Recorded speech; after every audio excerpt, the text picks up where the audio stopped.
தீபம் சரவண பா. இன்னைக்கு 5 தீபம் ஏத்திக்கோங்க. ஷட்கோண தீபம் சரவண பா. இன்னைக்கு பானால நம்ம விளக்கு வைக்கணும்.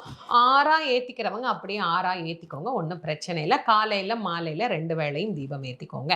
அதே மாதிரி இந்த 5வது நாள் சுவாமிக்கு என்ன நைவேத்தியம் பண்ணணும் அப்படிங்கிறத பார்த்துருவோமா? தேன், திணை மாவு, பழங்கள் இதெல்லாம் இன்னைக்கு சுவாமிக்கு நைவேத்தியம் பண்ணணும்.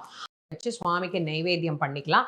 இன்னைக்கு பழங்கள் ரொம்ப ரொம்ப விசேஷமானது நைவேத்தியத்துக்கு. அதே மாதிரி இந்த 5வது நாள் யாருக்கு என்ன பதிகம் சொல்ல போறேன் அப்படின்னு ரொம்ப ஆவலா காத்துக்கிட்டு இருப்பீங்க. 2 விஷயத்துக்கு இன்னைக்கு நான் உங்களுக்கு பதிகம் சொல்றேன். 1, சொந்த வீடு கிடைக்கிறதுக்கு தான் இன்னைக்கு நான் பதிகம் உங்களுக்கு சொல்ல போறேன். நிறைய பேருக்கு பார்த்தீங்க அப்படின்னா சொந்த வீடு என்பது ஒரு கனவு. முதல்ல எல்லாருக்கும் சொந்த வீடு வாங்கணும் அப்படிங்கிற எண்ணமே வர்றதில்லை.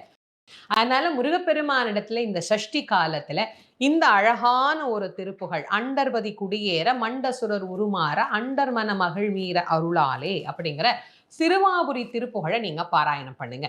திருப்புகழ அருணகிரிநாத சுவாமி பாடினார் வீடு பேரு கிடைக்கிறதுக்காக. அதனால அந்த திருத்துலத்து முருகனை ஒரு தடவை போய் வழிபாடு பண்ணிட்டு இந்த திருப்புகழை பாராயணம் பண்ணணும் அப்படிங்கிற ஒரு நியதி உண்டு.